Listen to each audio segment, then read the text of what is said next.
So golf is always described as one of the hardest sports there is to play, and what we're going to take a look at in this video is what actually makes starting the golf swing so difficult, and how is golf different than a lot of the other sports that we commonly play. So stay tuned, because we're going to take an in-depth look at how we can make golf way more reactionary instead of self-paced.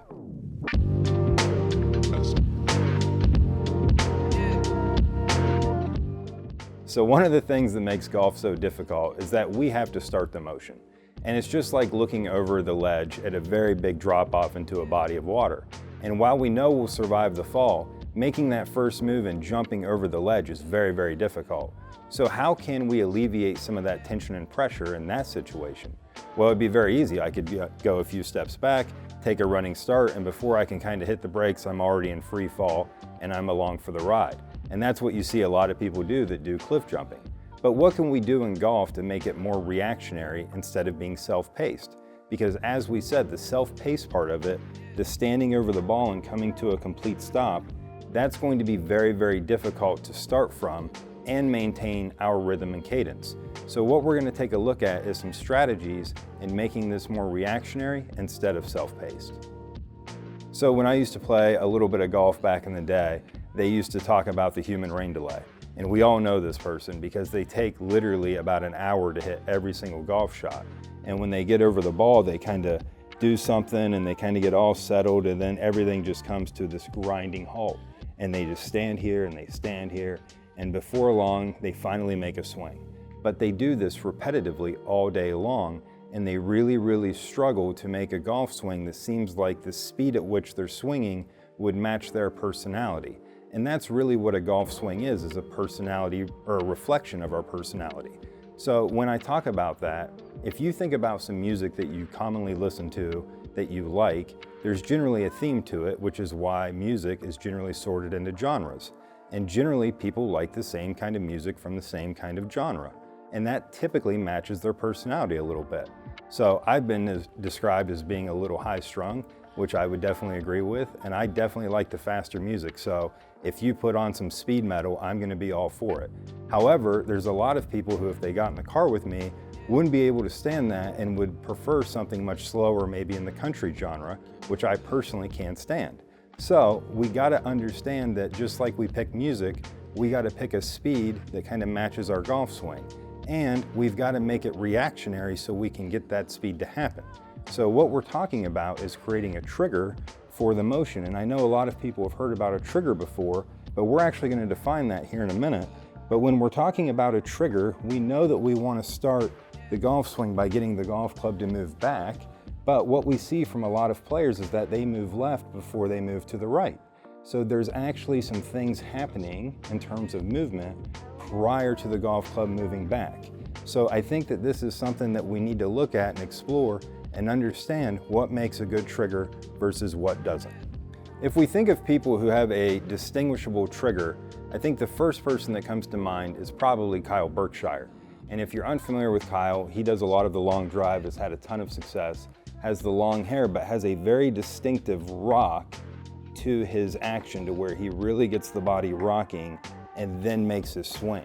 So that would be a very, very obvious trigger to where Kyle is going left and then sending everything to the right and starting his backswing. So that is what generally people talk about when they're talking about a trigger. But here's actually what goes into it, because what we don't want to do is we don't want to get the body moving everywhere, because that's obviously going to affect where low point happens in the golf swing. So when we're standing on these force plates, instead of looking at the forces, we're just going to look at the pressure. But what we see is that as I kind of rock back and forth, the pressure moves from one foot to another. So I can see that I go from 100 to 0 in each foot, and I'm moving all of my pressure back and forth. So when we get that pressure moving back and forth, we can see that if I put that on a graph, we would actually see that on a graph, it would be going up and down.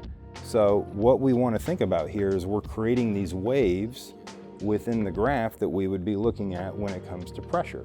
So as we see the pressure going up and down and changing from 100 to 0 in each foot, if we were to think about that being laid out on a graph with both the right and left foot, we would see that we're creating these waves. And what we tend to see out of really dynamic movers and people who create good club speed and find the middle of the face is that they are very, very active creating those waves prior to moving the golf club. But what we also see is that people who tend to really struggle and maybe fall into more of the human rain delay category, they have a very flat line and they're just standing here and nothing is going on. So if I've got a little bit of pressure going back and forth, kind of set to my natural rhythm and cadence, and I'm not really moving my mass very much, but we can see that it is moving some, but really my pressure's moving quite a bit again. So I'm getting those waves created, and then what I want to do is I want to kind of set my swing to that cadence. And now I'm able to kind of make a swing that matches the speed in which I like to move. So once again, creating a cadence is very, very important. But to create the cadence that matches us, it's important to have that trigger. And the trigger, once again, isn't so much that we want to be out there, doing the Kyle Berkshire rock when we've got a pitching wedge in our hands, but the idea of getting moving a little bit in our feet and having a little bit of rhythm as we move is not the worst idea that we've ever seen in the golf swing. And this is going to make it much easier to get into a natural flow and kind of a movement than it is to be from starting dead cold. So once again, make sure that when we're applying a trigger to our golf swing, that we kind of feel that out and kind of understand the speed at which we would move back and forth.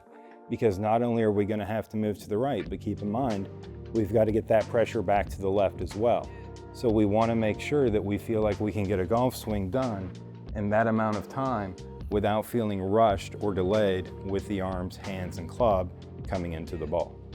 To kind of finish off this idea with the trigger and becoming more reactionary versus self-paced, another way we could think about this heading into the winter is if you were at a free throw line with a chance to tie the game and potentially win for your team, if you were to start from a dead cold stop and just shoot with no dribbles beforehand or anything like that, any kind of movement, you just had to start from a dead still stop, I promise you that we would see the free throw percentage made go down over the course of a season.